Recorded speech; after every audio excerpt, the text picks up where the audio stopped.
नमस्कार। ज्योतिष शास्त्र में श्रद्धा और विश्वास रखने वाले सभी जातकों का पारलौकिक जगत चैनल में बहुत बहुत स्वागत है। 16 नवंबर 2021 ग्रहों के राजाधिराज सूर्य नीच की राशि तुला राशि को छोड़कर अपने मित्र मंगल की राशि वृश्चिक राशि में गोचर कर चुके हैं और सूर्य का ये गोचर 16 दिसंबर 2021 तक वृश्चिक राशि में ही रहेगा। सूर्य ग्रहों के राजा हैं। शासन प्रशासन अथॉरिटी मान सम्मान पद प्रतिष्ठा के कारक हैं। सूर्य आत्मा है, सूर्य जीवन है, सूर्य आत्मबल आत्मविश्वास और आत्मसम्मान के कारक हैं। ऐसे में जो जातक सरकारी नौकरी की तैयारी कर रहे हैं, शासन प्रशासन से जुड़े हुए हैं, राजनीति से जुड़े हुए हैं या शासन प्रशासन की गवर्नमेंट की जो स्कीम्स हैं, जो योजनाएं हैं, जो उनसे जुड़े हुए हैं, उन सभी के लिए सूर्य का ये राशि परिवर्तन विशेष प्रभाव डालेगा। सूर्य का ये गोचर वृश्चिक राशि में हो रहा है और वहाँ पर केतु पहले से ही गोचर कर रहे हैं। सूर्य केतु की युति बनने से ग्रहण योग बन रहा है और इसी ग्रहण योग को लेकर सोशल मीडिया पर तमाम तरह की नेगेटिव बातें कही जा रही हैं। ऐसा लग रहा है कि सूर्य केतु की युति बनते ही संसार में प्रलय आ जाएगी, हर व्यक्ति दुखों के सागर में डूब जाएगा और अगले 1 माह तक कुछ भी अच्छा नहीं होने वाला। तो क्या सच में ऐसा होगा? इसी का विश्लेषण करेंगे इस वीडियो में और इस बात का विश्लेषण करेंगे कि तुला वृश्चिक और धनु राशि के जातकों पर सूर्य के इस राशि परिवर्तन का क्या प्रभाव पड़ेगा। तो पहले हम ये समझेंगे कि केतु क्या है और केतु का क्या प्रभाव होता है, उसके बाद हम विश्लेषण करेंगे सूर्य के प्रभाव का। तो प्रश्न ये है कि केतु क्या है और केतु का प्रभाव क्या है। ज्योतिष शास्त्र में केतु को अद्भुत ग्रह माना गया है। केतु अकेला ऐसा ग्रह है जो हमें मोक्ष के रास्ते पर ले जा सकता है। मोक्ष यानी कोई भी सांसारिक इच्छा शेष ना रहना। मोक्ष का मतलब मृत्यु नहीं है, ध्यान दीजिएगा। मोक्ष का मतलब है सांसारिक इच्छाओं की पूर्ति हो जाना, उससे तृप्त हो जाना। भारतीय दर्शन में प्रवृत्ति से निवृत्ति की बात कही गई है, अर्थात जब मनुष्य की सभी इच्छाएं पूर्ण हो जाएं तो वह मोक्ष की स्थिति प्राप्त कर लेता है और मोक्ष इसी जीवन में संभव है। केतु मोक्ष के कारक हैं। केतु जिस भाव में बैठते हैं वो भाव ये बताता है कि पिछले जन्मों में हमने उस भाव से संबंधित कार्य ज़्यादा कर लिए हैं, इसलिए अब इस जन्म में उस भाव से विरक्ति होने लगती है। जैसे केतु अगर सप्तम भाव में गोचर करें तो पत्नी या पार्टनर से ज़्यादा लगाव नहीं होता है। दूसरी बात, केतु ये बताते हैं कि आपका नेचुरल टैलेंट कहाँ पर है, किस क्षेत्र में कार्य करके आप बेहतर रिजल्ट पा सकते हैं। राहु और केतु एक ही राक्षस के 2 टुकड़े हैं, लेकिन राहु जहाँ भविष्य दिखाता है, हमारी इच्छाओं को दिखाता है, आने वाले कल को दिखाता है, वहीं केतु इच्छाओं से मुक्ति यानी मोक्ष का कारक है। केतु भूतकाल हैं, इसीलिए जो लोग केतु से प्रभावित हैं वो पिछली बातों को लगातार दोहराते रहते हैं, जीवन की पिछली उपलब्धियों और परेशानियों का जिक्र बार बार करते हैं। केतु के मित्र हैं देवगुरु बृहस्पति, शनि, बुध और शुक्र के साथ इनका सम संबंध है और इनके शत्रु हैं सूर्य और चंद्रमा। अगर कुंडली में देवगुरु के साथ गोचर कर रहे हो या देवगुरु की दृष्टि पड़ रही हो तो बहुत ही अच्छा रिजल्ट देते हैं। केतु अगर अकेले हों तो बहुत अच्छा रिजल्ट देते हैं, लेकिन केतु अगर अशुभ भाव में गोचर कर रहे हों, अशुभ ग्रहों के साथ हों या अशुभ ग्रहों की दृष्टि पड़ रही हो, पाप ग्रहों की दृष्टि पड़ रही हो, तो उस स्थिति में कष्ट देते हैं। लेकिन अगर शुभ भाव में है, शुभ ग्रहों के प्रभाव में है, शुभ ग्रहों की दृष्टि पड़ रही है तो बहुत ही अच्छा रिजल्ट देते हैं, यहाँ तक कि राजयोग बना देते हैं। केतु अचानक होने वाली घटनाओं के कारक भी हैं और केतु आकस्मिक रूप से धन का लाभ भी कराते हैं। तो इस तरह से आइए हम देखते हैं कि आपकी कुंडली के किन किन भाव में केतु का गोचर हो रहा है और वहाँ पर क्या परिणाम देंगे, अच्छा या खराब। तो ये है तुला राशि के जातकों की कुंडली। सूर्य का गोचर 16 नवंबर को आपकी कुंडली के धन भाव में होगा, सेकंड हाउस में, और यहाँ पर केतु पहले से ही विराजमान है। मंगल और बुध आपकी कुंडली के लग्न भाव में गोचर कर रहे हैं। मंगल 5 दिसंबर को और बुध 21 नवंबर को आपकी कुंडली के धन भाव में गोचर करेंगे। सेकंड हाउस से वाणी, कुटुंब, धन और धर्म का विचार किया जाता है। सूर्य लाभ भाव के स्वामी हैं। लाभ भाव के स्वामी का गोचर धन भाव में हो रहा है।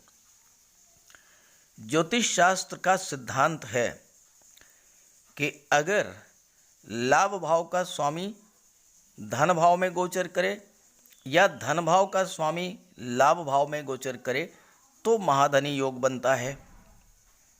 तो ये महाधनी योग आपकी कुंडली में बन रहा है। सूर्य आपको महाधनी बना देंगे।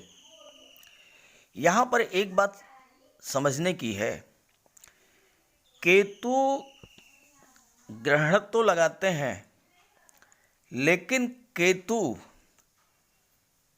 के साथ जो भी ग्रह होता है उस ग्रह के प्रभाव में वृद्धि कर देते हैं।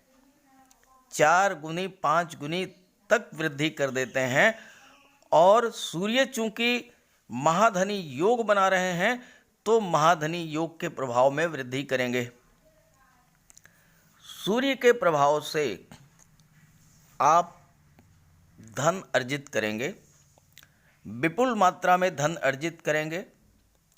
खास करके अगर आप शासन प्रशासन से जुड़े हैं, राजनीति से जुड़े हुए हैं, धर्म से, ज्योतिष से जुड़े हुए हैं, या आप बैंकिंग सेक्टर, एजुकेशन सेक्टर में कार्य कर रहे हैं, शिक्षा के क्षेत्र से जुड़े हुए हैं, चूँकि देवगुरु की दृष्टि भी लाभ भाव पर पड़ रही है और देवगुरु संतान, शिक्षा और धन के कारक हैं और एकादश भाव से इन सब के लाभ का विचार किया जाता है। तो देवगुरु की दृष्टि पड़ने से, महाधनी योग बनने से आपको धन की कोई कमी नहीं होगी। और साथ ही साथ चूंकि सूर्य धन भाव में गोचर कर रहे हैं तो धन का संचय भी होगा। सूर्य पावर और अथॉरिटी के कारक है और ऐसे में आपके बल को, आपकी बुद्धि को स्ट्रॉन्ग करेंगे और अपने बल बुद्धि के आधार पर, अपनी क्षमता के आधार पर आप पैसा कमाएंगे और उसका संचय भी करेंगे, गोल्ड के रूप में, शेयर के रूप में या फिर प्रॉपर्टी के रूप में। यहाँ पर एक चीज़ आप समझें कि केतु जो हैं वो आकस्मिकता के कारक हैं। और दूसरी बात, अष्टम भाव में राहु का गोचर है। केतु राहु के अशुभ प्रभाव को तो समाप्त करेंगे। सूर्य की दृष्टि पड़ेगी अष्टम भाव पर, तो सूर्य आपकी आयु में वृद्धि करेंगे और साथ ही साथ केतु आपको आकस्मिक रूप से धन लाभ कराएंगे। 16 नवंबर से 16 दिसंबर का जो गोचर काल है, इस गोचर काल में आपको निश्चित रूप से किसी न किसी माध्यम से आकस्मिक रूप से धन प्राप्त होगा। चूंकि केतु की दृष्टि अष्टम भाव पर पड़ रही है, तो आपकी रुचि गुप्त विद्याओं में होगी, ज्योतिष में होगी, अध्यात्म में होगी। और 21 नवंबर को जब बुध का गोचर यहाँ पर होगा तो बुध की भी दृष्टि पड़ेगी।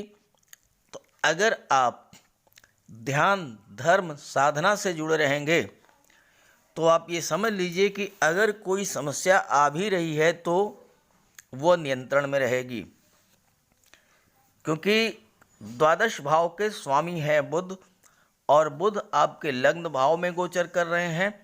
साथ ही 21 नवंबर को आपके धन भाव में गोचर करेंगे और दृष्टि अष्टम भाव पर पड़ेगी। द्वादश भाव भी अध्यात्म, धर्म और मोक्ष का होता है। तो ऐसे में अगर आप ध्यान, धर्म, साधना से जुड़े रहेंगे तो किसी तरह का कोई समस्या आपके सामने नहीं आएगी। 5 दिसंबर को जैसे ही मंगल का गोचर होगा आपके कुंडली के धन भाव में, स्थितियां और भी आपके पक्ष में हो जाएंगी, क्योंकि सूर्य और मंगल दोनों ही अग्नि तत्व हैं, भरपूर ऊर्जा वाले ग्रह हैं। और यदि दोनों किसी भी कुंडली में साथ साथ हों और उनके साथ बुध भी हो, यानी शक्ति है, ऊर्जा है, पावर है, अथॉरिटी है और साथ साथ बुद्धि और विवेक भी है, और शुभ भाव के स्वामी होकर के शुभ स्थान में गोचर करें, तो ऐसे जातक अत्यंत महत्वाकांक्षी होते हैं, प्रबल आत्मविश्वास होता है उनके अंदर, वो लगन और जीवट वाले होते हैं और जिस कार्य को शुरू करते हैं उस कार्य को अंत करके ही मानते हैं। और एक बहुत ही महत्वपूर्ण बात मैं आपको बता दूं, कोई भी कुंडली अगर श्रेष्ठ है तो श्रेष्ठ फल देती है। और कुंडली की श्रेष्ठता का आकलन इस बात से किया जाता है कि ग्रहों का गोचर किस तरफ है, दाहिनी ओर या बाईं ओर। ये कुंडली के दो भाग हो गए। सूर्य का गोचर जिस तरफ है, अगर ज़्यादातर ग्रहों का गोचर उसी दिशा में है तो वो कुंडली अत्यंत श्रेष्ठ होती है और उसका सर्वाधिक लाभ प्राप्त होता है जीवन में। तो यहाँ आप देखिए कि सूर्य जो है बाईं तरफ हैं और लगभग सभी ग्रह बाईं तरफ हैं, मंगल और बुध भी जो है बाईं तरफ पहुँच रहे हैं। तो ये कुंडली आपके लिए अत्यंत श्रेष्ठ है, अत्यंत लाभ देने वाली है। 16 नवंबर से 16 दिसंबर तक का जो ये कालखंड है ये अत्यंत श्रेष्ठ है। देवगुरु के बारे में चर्चा ना किया जाए तो बात अधूरी रहेगी, शुक्र के बारे में चर्चा ना की जाए तो बात अधूरी रहेगी। तो यहाँ आप देखिए कि देवगुरु की दृष्टि पंचम भाव पर, एकादश भाव पर पड़ रही है और देवगुरु का गोचर संतान और शिक्षा के भाव में हो रहा है। तो जो जातक प्रतियोगी परीक्षाओं की तैयारी कर रहे हैं उनके लिए बहुत बेहतर समय है, सफलता के पूरे योग हैं। साथ ही संतान प्राप्ति और विवाह के भी प्रबल योग बन रहे हैं। बात करें अगर शुक्र की, तो शुक्र जो हैं वो 8 दिसंबर तक आपकी कुंडली के पराक्रम भाव में गोचर कर रहे हैं और 8 दिसंबर को शुक्र आपकी कुंडली के चतुर्थ भाव में गोचर करेंगे। शुक्र क्या है? सुख, वैभव, ऐश्वर्य और सुखों के कारक हैं और शुक्र चतुर्थ भाव में दिग्बली होते हैं। तो जैसे ही 8 दिसंबर को शुक्र का गोचर कुंडली के चतुर्थ भाव में होगा आपको हर तरह के सुखों की प्राप्ति होगी। और दूसरी बात, शुक्र और शनि एक दूसरे के प्रबल मित्र हैं, एक दूसरे को सपोर्ट करते हैं। तो शनि के प्रभाव से, चूंकि शनि इस समय पूरे अंश बल से हैं, शुक्र के प्रभाव में अत्यधिक वृद्धि होगी और इस तरह से धन तो संचित होगा ही, साथ ही साथ शनि के प्रभाव से भूमि, वाहन और शुक्र के प्रभाव से ज़मीन, जायदाद, प्रॉपर्टी, मकान, गोल्ड, ये सारी चीज़ें जो है आपको प्राप्त होंगी। महिलाएं गोल्ड में, ज्वेलरी में, ऑर्नामेंट्स में जो है निवेश कर सकती हैं। और चूंकि शनि जो हैं वो आपकी कुंडली के चतुर्थ भाव में गोचर कर रहे हैं, शनि की दृष्टि जो है आपके दशम भाव पर पड़ेगी और दशम भाव से व्यापार का विचार किया जाता है। तो ऐसे जातक जो कि कंस्ट्रक्शन वर्क से जुड़े हैं या मेटल मेडिसिन्स का कार्य करते हैं या कंस्ट्रक्शन मटेरियल के सप्लायर्स हैं, बिल्डर हैं, ऐसे जातकों का व्यापार में वृद्धि होगी।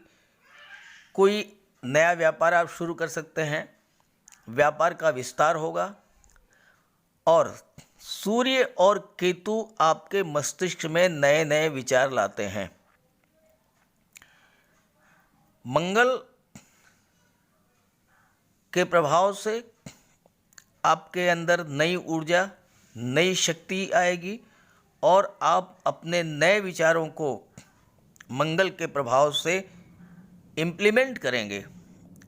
अपने व्यापार व्यवसाय में कोई नया सुधार लाएंगे, कोई फैक्ट्री, कोई इंडस्ट्री, कोई प्रोजेक्ट आप शुरू कर सकते हैं। तो कुल मिलाकर के आपको केतु से कतई घबराने की आवश्यकता नहीं है।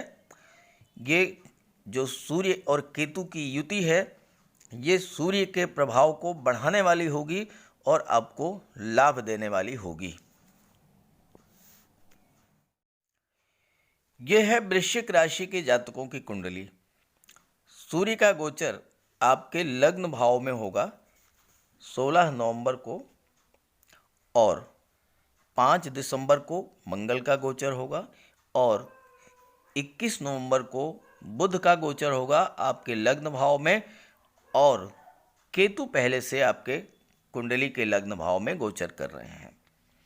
आगे पढ़ने से पहले मैं आपको एक महत्वपूर्ण ज्योतिषीय सूत्र समझाना चाहता हूँ। ज्योतिष शास्त्र में वह कुंडली सबसे अच्छी मानी जाती है जिसमें ज़्यादातर ग्रह सूर्य के पक्ष में हों। सूर्य जिस तरफ हों, ज़्यादातर ग्रह उसी तरफ हों। अब आप इस कुंडली को दो पार्ट में बांट लीजिए। सूर्य दक्षिण तरफ से बाईं तरफ को आ रहे हैं।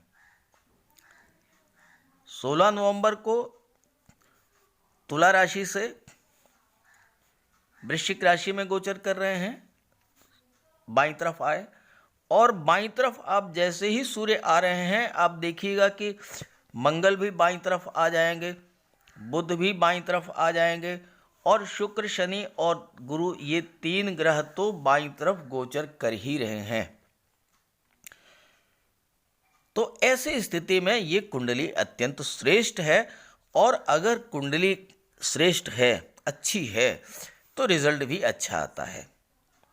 तो ये 16 नवंबर से 16 दिसंबर का समय जो है ये बहुत अच्छा रहेगा। दूसरी बात, दूसरा सिद्धांत है कि अगर कुंडली के दूसरे भाव, पंचम भाव, नवम भाव और एकादश भाव,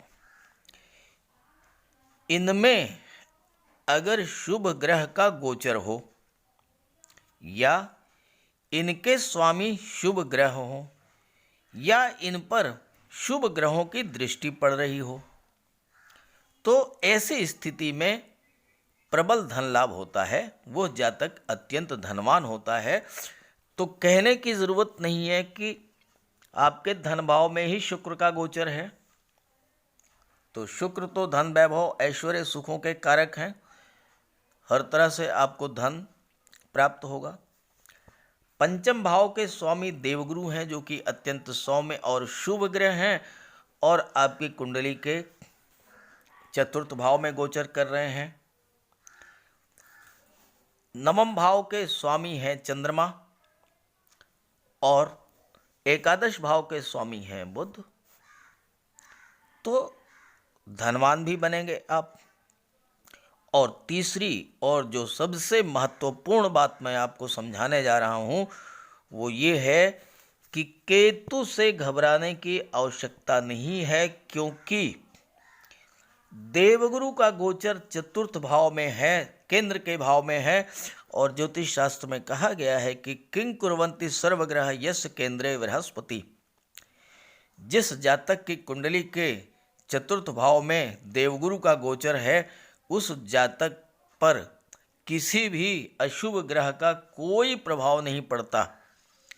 तो सूर्य केतु का ग्रहण अगर बनता भी है तो उससे कोई प्रभाव आप पर नहीं पड़ेगा, पहली बात। दूसरी बात, सूर्य और केतु केवल ग्रहण ही नहीं लगाते हैं। केतु अगर शुभ भाव में है, बलवान ग्रहों के साथ है, तो ग्रहों के प्रभाव को बढ़ा देता है, 4 से 5 गुना तक बढ़ा देता है। और यहाँ तो देखिए केतु का गोचर अपनी ही राशि स्वराशि में हो रहा है, साथ ही साथ मंगल का भी गोचर 5 दिसंबर को हो जाएगा। और जब मंगल का गोचर होगा तो केतु का स्वभाव है कि वो मंगल जैसा ही व्यवहार करते हैं। सूर्य और मंगल एक दूसरे के मित्र हैं और दोनों ही अग्नि तत्व हैं, भरपूर ऊर्जा वाले ग्रह हैं। और अगर ये दोनों ग्रह किसी कुंडली में साथ साथ गोचर करें, शुभ भाव के स्वामी होकर के शुभ स्थान में, तो इस युति वाले जातक अत्यंत महत्वाकांक्षी होते हैं। तो सूर्य और मंगल आपकी महत्वाकांक्षा को बढ़ा देंगे, यानी जीवन में आगे बढ़ने की क्षमता को आपकी बढ़ा देंगे, कार्य क्षेत्र में जूझने की, जुझारूपन की क्षमता को बढ़ा देंगे। आप अत्यंत महत्वाकांक्षी होंगे, प्रबल आत्मविश्वास होगा, लगन और जीवट में वृद्धि होगी और जिस काम को आप शुरू करेंगे उस कार्य को समाप्त करके ही शांत बैठेंगे। विरोधियों पर विजय पाना और प्रतिकूल परिस्थितियों का सामना करना, ये तो हंसी खेल होती है जिनके लग्न के भाव में सूर्य और मंगल हों। और साथ ही साथ जब बुध भी होंगे तो कहना ही क्या, बुद्धि का भी साथ है। तो सूर्य का गोचर ये वृश्चिक राशि के जातकों के लिए बहुत ही अच्छा है। और साथ ही साथ सूर्य जो है आपके कर्म भाव के स्वामी हैं, लग्न में गोचर कर रहे हैं। लग्न में सूर्य आपके आभा मंडल को प्रकाशित कर देंगे, आपके प्रभाव क्षेत्र को बढ़ा देंगे। लग्न में बैठा हुआ सूर्य बिल्कुल वैसा ही है जैसा कि सिंहासन पर बैठा हुआ राजा। तो राजा की तरह आपका सम्मान बढ़ेगा, कार्य क्षेत्र में नए अवसर मिलेंगे, नई जिम्मेदारी मिलेगी, नई शुरुआत के लिए आदर्श समय है। क्योंकि राशि के स्वामी मंगल भी लग्न में ही गोचर करेंगे और केतु भी वृश्चिक राशि के सहस्वामी हैं, वो भी लग्न में हैं। सूर्य केतु के साथ बैठने पर आप ये ना सोचें कि सूर्य अशुभ फल देंगे, केतु सूर्य के प्रभाव को बढ़ा देंगे। और साथ ही साथ आपके जीवन में कुछ आकस्मिक घटनाएं घट सकती हैं जो कि आपके जीवन की दशा और दिशा को ही बदल देंगी। जैसे सूर्य गवर्नमेंट जॉब के कारक हैं, आपको अचानक जॉब मिल सकती है, या किसी प्रोजेक्ट के लिए आपने अप्लाई किया था वो अप्रूव हो सकता है। और इस तरह का कोई भी ऐसा कार्य या अचानक से आपको धन लाभ होगा। और दूसरी बात, केतु राहु के कारण उत्पन्न प्रभाव को समाप्त करते हैं, राहु के अशुभ प्रभाव को समाप्त करते हैं। अकेला केतु अगर बलवान है तो व्यक्ति को रंक से राजा बना देता है। और यहाँ तो सूर्य और मंगल भी साथ हैं। केतु अतीन्द्रिय शक्ति के भी कारक हैं, तो आपकी पूर्वाभास क्षमता को बढ़ा देंगे।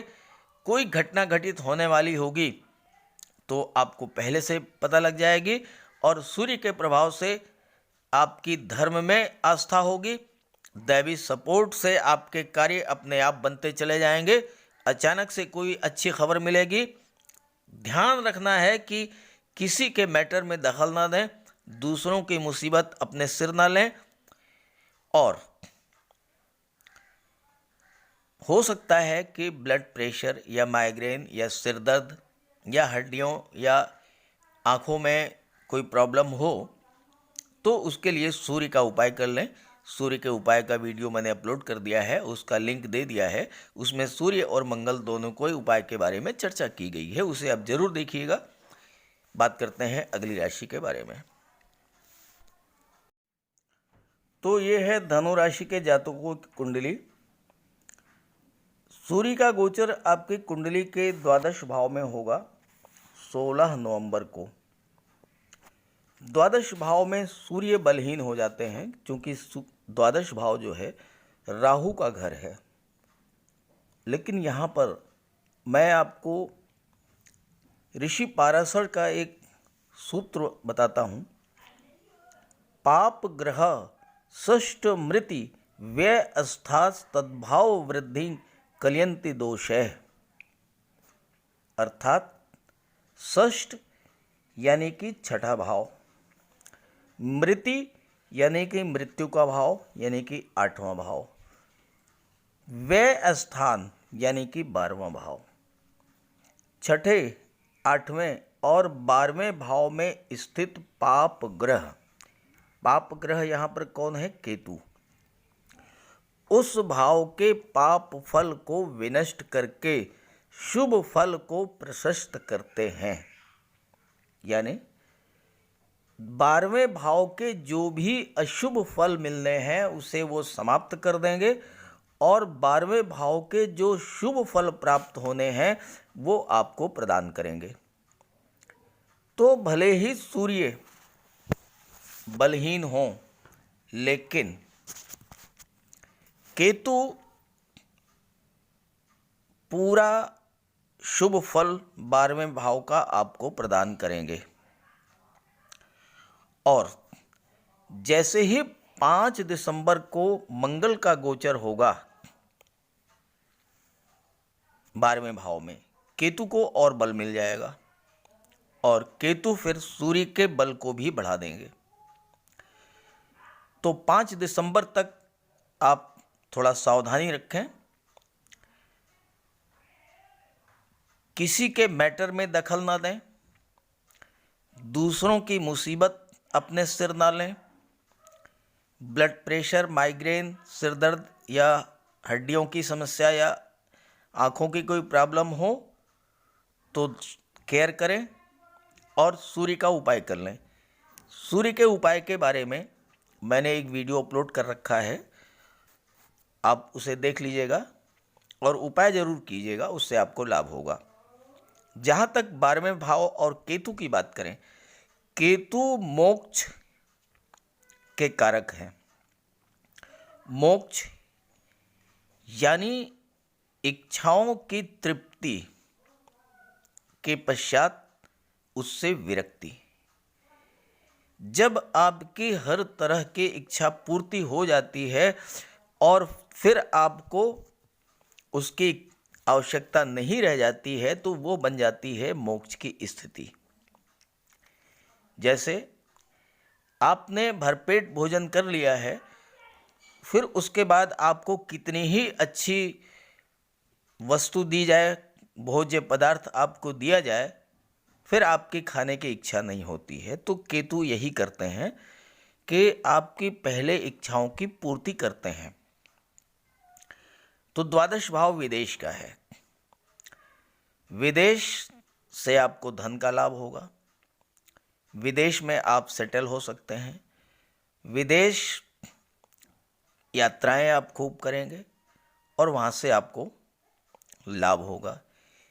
केतु तंत्र मंत्र गुप्त विद्याओं के कारक हैं, आध्यात्म के कारक हैं, और अगर आप की रुचि धर्म में है, अध्यात्म में है, पूजा पाठ में है, तो आपको बहुत लाभ होगा। और अगर आप सूर्य का उपाय कर लेंगे तो कहना ही क्या है, फिर तो आपको सूर्य का भी पूरा लाभ मिलेगा, पूरा फल मिलेगा। यहाँ एक चीज़ ध्यान दीजिएगा, द्वादश भाव में सूर्य प्रभावहीन होते हैं, अशुभ नहीं होते हैं, ध्यान दीजिएगा।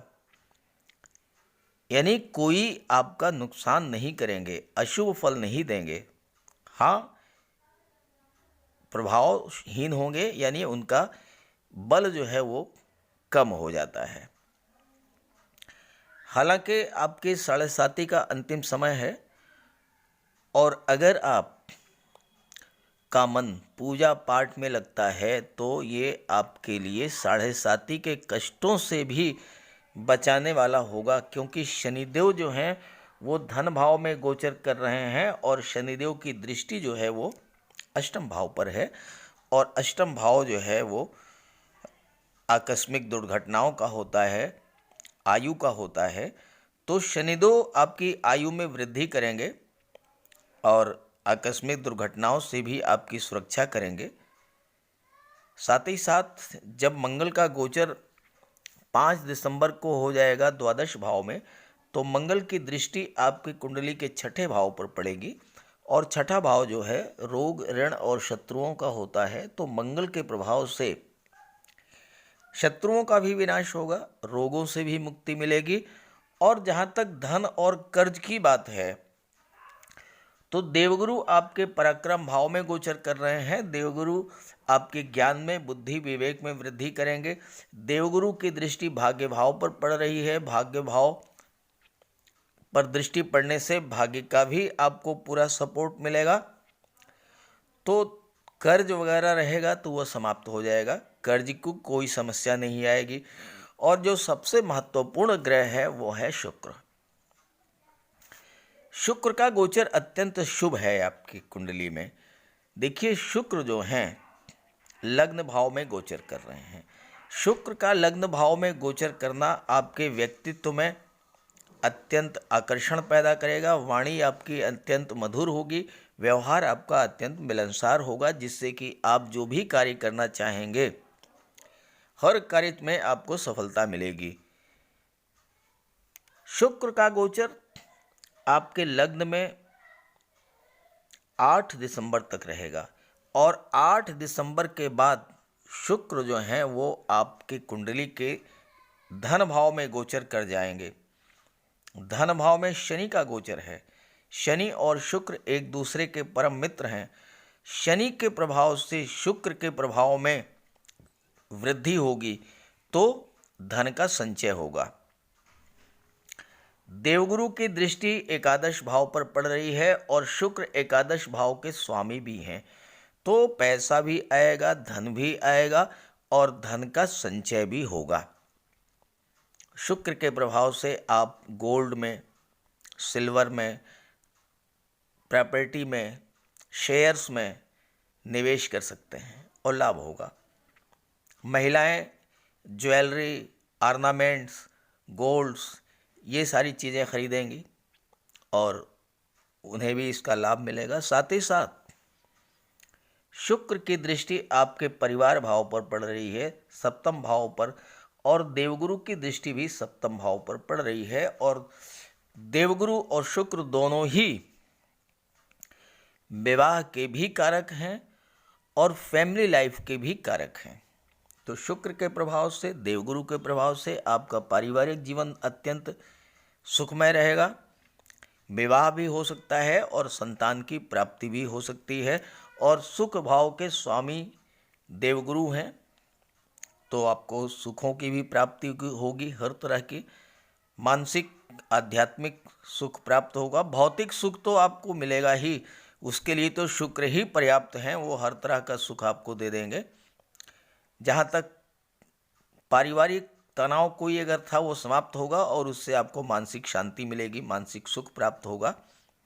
कुल मिलाकर के स्थितियाँ बेहतर हैं, और 16 नवंबर से 16 दिसंबर तक का समय आपके लिए बहुत अच्छा है। बस आप सूर्य का उपाय कर लें उसका वीडियो मैंने अपलोड कर दिया है, उसका लिंक दे दिया है, वहाँ से आप समझ लीजिएगा। तो आपको किसी तरह की कोई दिक्कत नहीं होगी। और 7:30 में आप पूजा पाठ करते रहें, अध्यात्म में, धर्म में मन लगाएं, तो लाभ मिलेगा आपको।